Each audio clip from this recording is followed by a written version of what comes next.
Here's the thing that I love about leadership development is that when we can elevate our leaders, we're able to elevate our organizations. Now, I'm going to share with you some things that I think are rather unappreciated in the leadership development space. The first thing is that there are two different options for developing leaders. One option is to help leaders tool up. It's kind of like downloading apps onto an iPad. We're tooling up our leaders, we're broadening their functionality. Another option is to help them level up, to upgrade their internal operating system. Now, the difference between these two options is that the tooling up focuses on doings. Here's what you need to do to be effective. This is surely helpful, but it's generally only incrementally helpful. This other approach of leveling up is a focus on elevating leaders' being. How do we, not just what they need to do, but who they need to be and improving their being. Now, I might venture to consider what leadership development efforts typically focus on, tooling up or leveling up.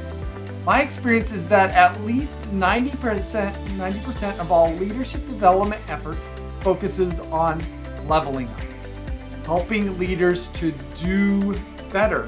Now, these are, of course, informal terminologies around these two types of development. More formal terminology is the difference between horizontal development and vertical development. Horizontal development is adding new knowledge, skills, and competencies to what we have. What we're doing when we engage in horizontal development is broadening our functionality. It is like downloading an app onto an iPad. And this can be helpful, this can be great, right? Because we broaden our functionality, but it's limited. Just by downloading an app onto an iPad, that doesn't improve how effective that iPad can operate. If we truly want to upgrade the effectiveness of our leaders, we've got to upgrade the internal operating system of our leaders. And that's what vertical development is all about. It's elevating leaders' cognitive and emotional sophistication so that they can better make meaning of and navigate their world. And for every leader, we can create a three-dimensional box that essentially answers the question, how much knowledge does this leader have? How much skills does this leader possess? And what is their level of mental maturity or cognitive and emotional sophistication? What is the quality of their being? And while it is helpful to have knowledge and skills, the most important dimension on this three-dimensional box is that vertical dimension. And that when we have leadership issues, that is generally the dimension where there is a deficit. And I think we underappreciate that. So when it comes to elevating leaders, what we've got to recognize is that most leadership issues are not skill deficiencies, they are operating system deficiencies. And that in our leadership development efforts, we need to focus more on elevating and improving leaders' internal operating systems. But these efforts to do so are different than what we're used to, our typical horizontal development efforts. When we are helping leaders to develop horizontally, we are largely focused on helping them improve their skills. Some of the typical efforts are we need to create awareness. Where are their skill gaps? We need to help them practice certain skills to close those gaps. And if needed, we need to provide coaching to facilitate that closing of gaps, or maybe the speed by which we close those gaps. But here's the limitation of this, is we can help leaders and support them in developing skills, but if their underlying internal operating system is not compatible with those skills that we're trying to develop, ultimately that horizontal development effort is not likely to pay off. So what does vertical development look like, and how does it differ from our typical approaches? Well, some of the approaches are essentially the same, awareness, practice, coaching, but with different focus. Now, the awareness here is becoming aware of our neural programming, right? What are the times where we get thrown outside of our window of tolerance, and why? Coming to awareness of those things, or coming to awareness of the quality of our mindsets. We then also need to practice, but we're not practicing skills.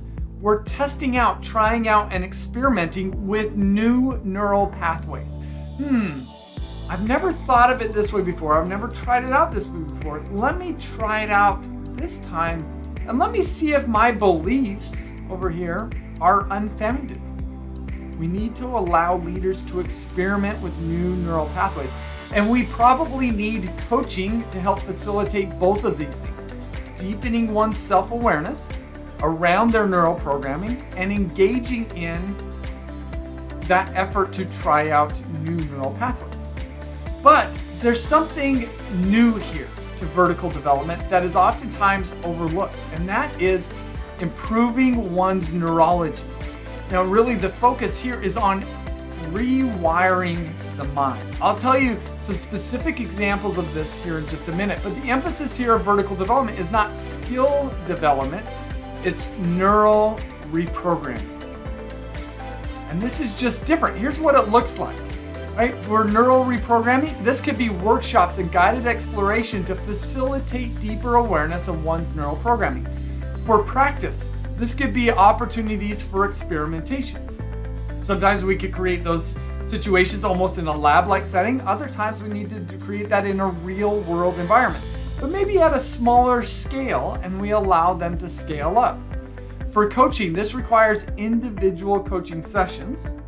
And for improved neurology, this is consistent neural exercises. These types of exercises are things as simple as meditation.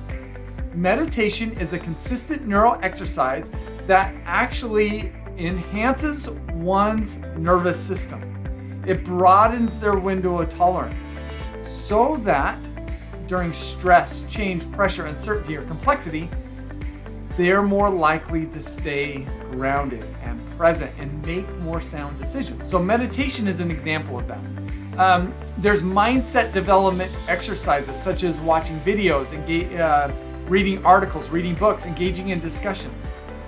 These done on a regular basis has been proven to shift mindsets over time. We're exercising certain neural connections.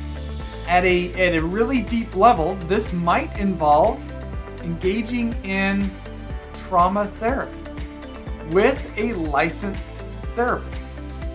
These are all examples of some of these consistent neural exercises. And this is something we would never touch if we're focused on horizontal development, but it is a vital part of vertical development. Now, what does this require of us if we are going to help leaders to elevate? Well, it requires that we have neuroscience expertise, that we have coaching experience around creating and experimenting with new neural pathways. It may even mean that we have near psychiatric experience. Now, we don't have to be the solution, but we can help facilitate the awareness and engage in some of the practicing.